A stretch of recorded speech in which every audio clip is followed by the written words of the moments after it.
আজকে আমরা যে বিষয়টা নিয়ে আলোচনা করতে চলেছি সেটা হলো সমবিভব তল বা ইকুইপোটেনশিয়াল সারফেস।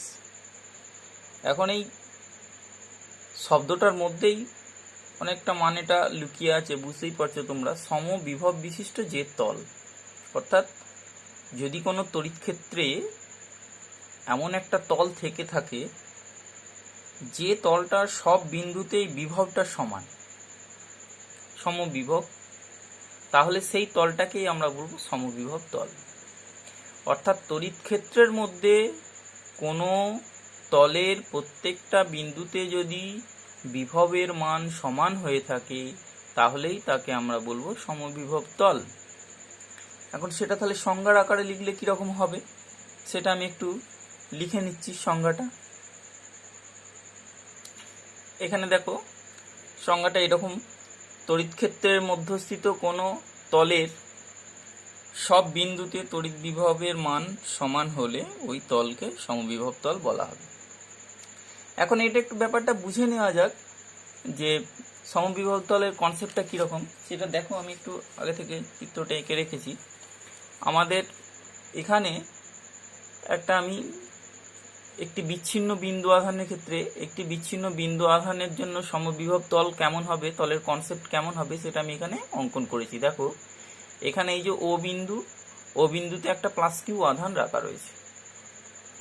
এই প্লাস কিউ আধানের জন্য সমবিভব তল হবে ওকে কেন্দ্র করে অঙ্কিত কতকগুলো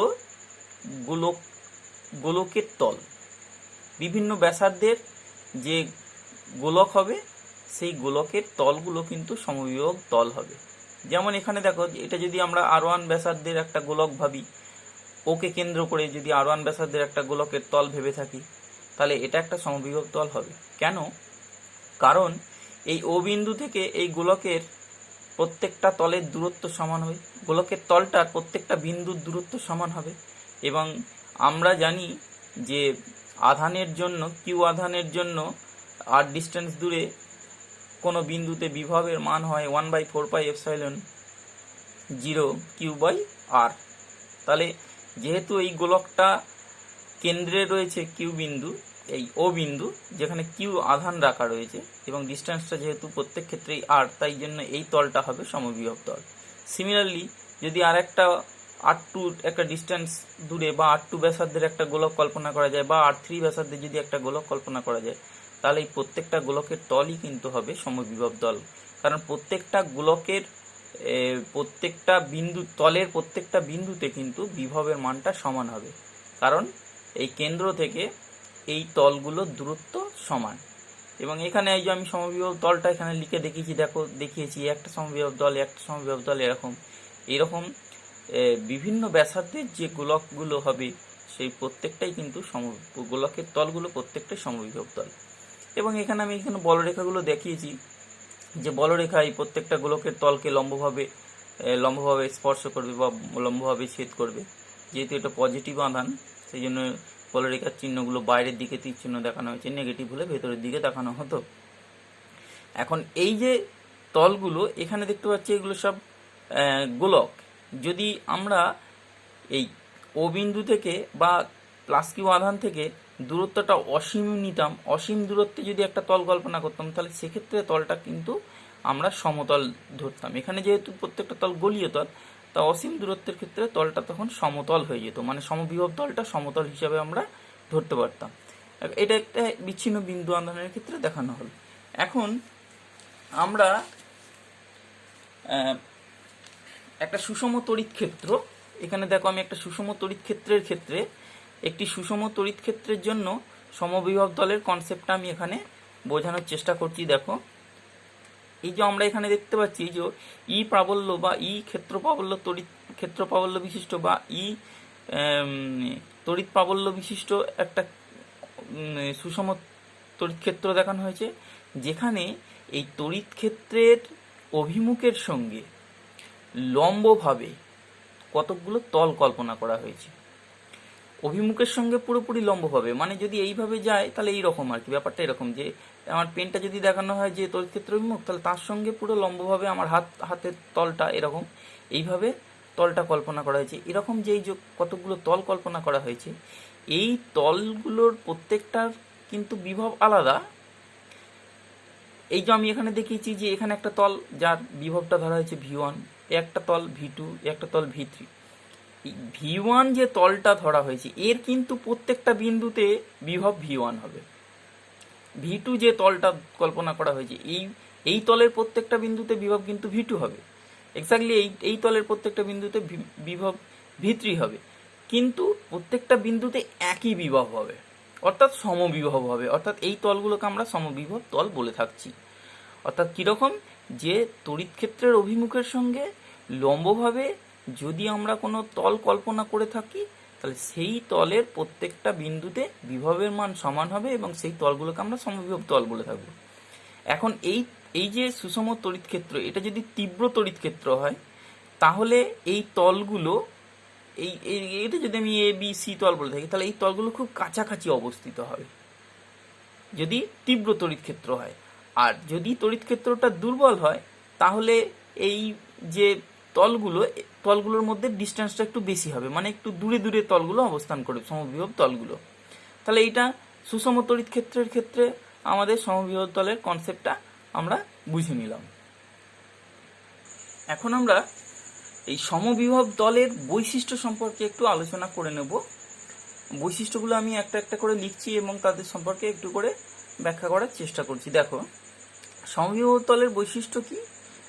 প্রথমত, সমবিভব তলের উপরিস্থ কোনো তড়িতাধানকে এক বিন্দু থেকে অন্য বিন্দুতে সরাতে কোনো কার্য করতে হয় না। যেটা সমবিভব তল, তার একটা বিন্দু থেকে আর একটা বিন্দুতে যদি আমরা কোনো তড়িতাধানকে নিয়ে যাই, তাহলে কোনো কার্য করতে হবে না। কেন? আচ্ছা, ধরে নিলাম যে কার্য করতে হলো, তাহলে একটা বিন্দু থেকে আর একটা বিন্দুতে নিয়ে যেতে কার্য করতে হলো। তাহলে একটা বিন্দু থেকে আর একটা বিন্দুতে নিয়ে যেতে হলে যদি কার্য করা হয়, তাহলে সেই কার্যটাই দুটো বিন্দুর বিভব পার্থক্যকে প্রকাশ করবে। কিন্তু সমবিভব তল মানে সংজ্ঞা থেকে আমরা জানি সমবিভব তলের প্রত্যেকটা বিন্দুর বিভব সমান, অর্থাৎ সমবিভব তলের দুটো বিন্দুর মধ্যে বিভবের কোনো পার্থক্য থাকে না। তাহলে এক্ষেত্রে নিশ্চয়ই এক বিন্দু থেকে আর এক বিন্দুতে কোনো আধানকে নিয়ে গেলে কোনো কার্য করতে হবে না। অর্থাৎ সমবিভব তলের এক বিন্দু থেকে অন্য বিন্দুতে কোনো তড়িতাধানকে নিয়ে যেতে গেলে কোনো কার্য করতে হয় না। কার্য করলেই তো তখন বিভব পার্থক্য সৃষ্টি হয়ে যাবে, যা তো সমবিভব তলের সংজ্ঞার সঙ্গে ম্যাচ করবে না। সেই জন্যই এক বিন্দু থেকে অন্য বিন্দুতে আধানকে নিয়ে যেতে গেলে কোনো কার্য করতে হয় না। 2 নম্বর লিখে নিই, তারপর বলছি। 2 নম্বর হচ্ছে তড়িৎ বলরেখাগুলি সমবিভব তলকে সমকোণে ছেদ করে। যে তড়িৎ বলরেখাগুলো যায়, সেগুলো যখন সমবিভব তল দিয়ে পাস করবে, তখন সেটা সমবিভব তলকে লম্বভাবে বা সমকোণে ছেদ করবে। এখন এটা অনেক সময় প্রমাণ করতেও বলে যে প্রমাণ করো যে তড়িৎ বলরেখা সমবিভব তলকে সমকোণে ছেদ করে। তাহলে প্রমাণটা কীরকম হবে আমি একটু সেটা করে দেখাচ্ছি, যে প্রমাণটা যদি আমাদেরকে করতে হয় তাহলে আমরা কিভাবে এগোবো সেটা আমি দেখাচ্ছি। চিত্রটা এঁকে নিই। হ্যাঁ, এই যে প্রমাণ করে যে তড়িৎ বলরেখা সমবিভব তলকে সমকোণে ছেদ করে, তাহলে সেটাই একটু প্রমাণ করতে গেলে একটু চিত্র অঙ্কন করা হয়েছে। ধরে নিলাম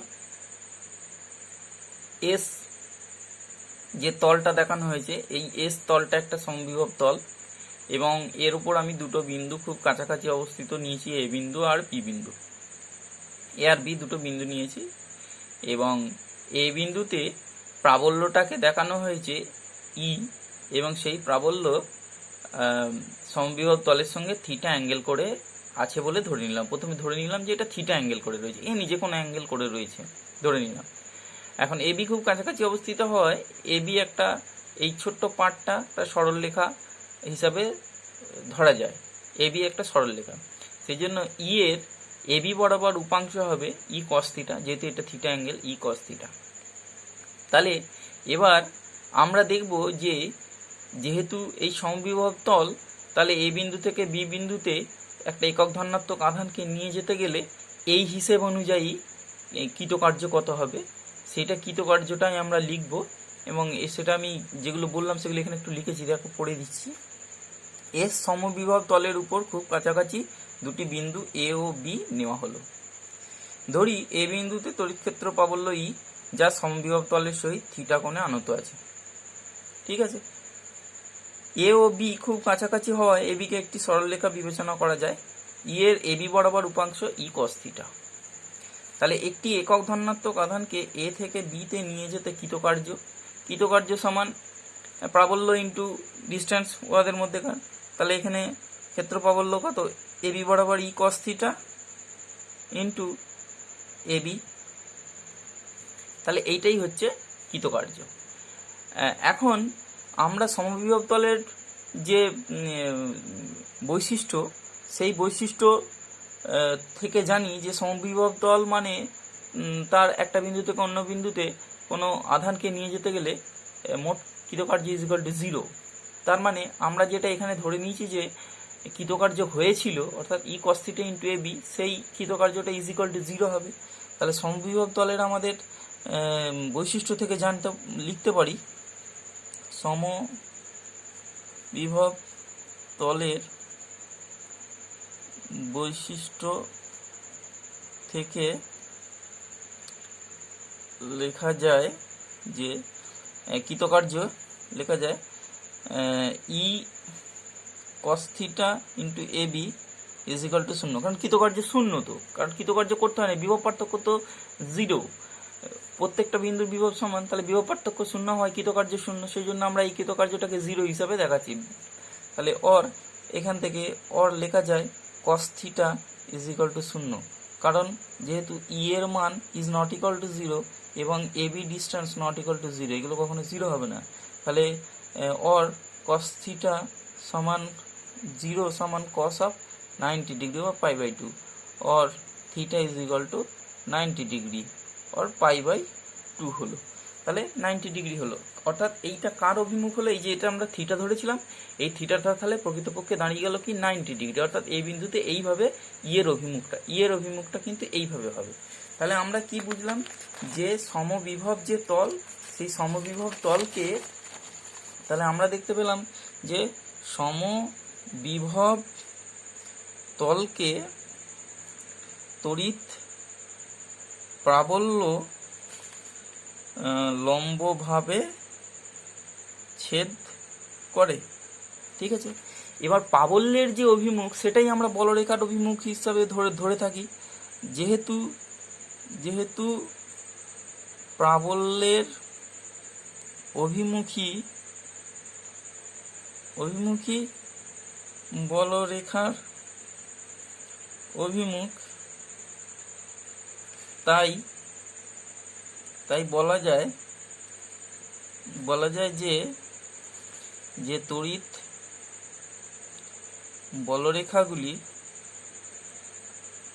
বলরেখাগুলি সমবিভব তলকে সমকোণে বা লম্বভাবে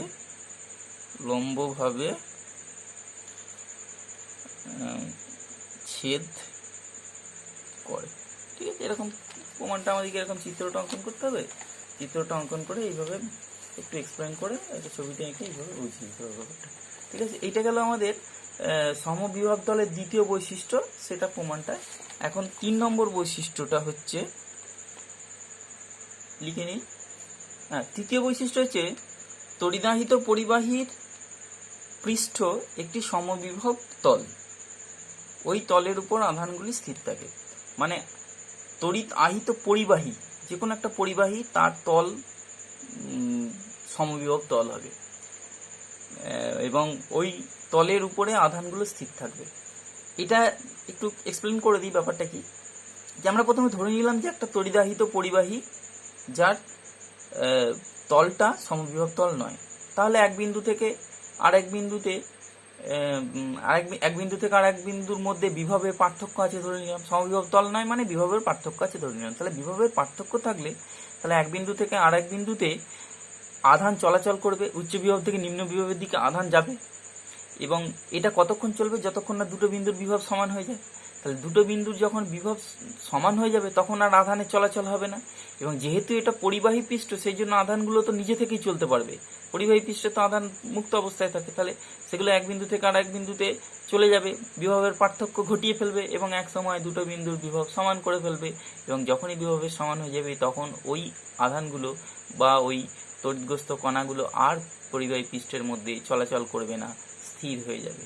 তাহলে এটা থেকেই আমরা বলতে পারি যে তড়িদাহিত পরিবাহী পৃষ্ঠ একটি সমবিভব তল এবং ওই তলের উপর আধানগুলি স্থির থাকে। এটা একটা বৈশিষ্ট্য। এবং 4 নম্বর বৈশিষ্ট্য হচ্ছে দুটি সমবিভব তল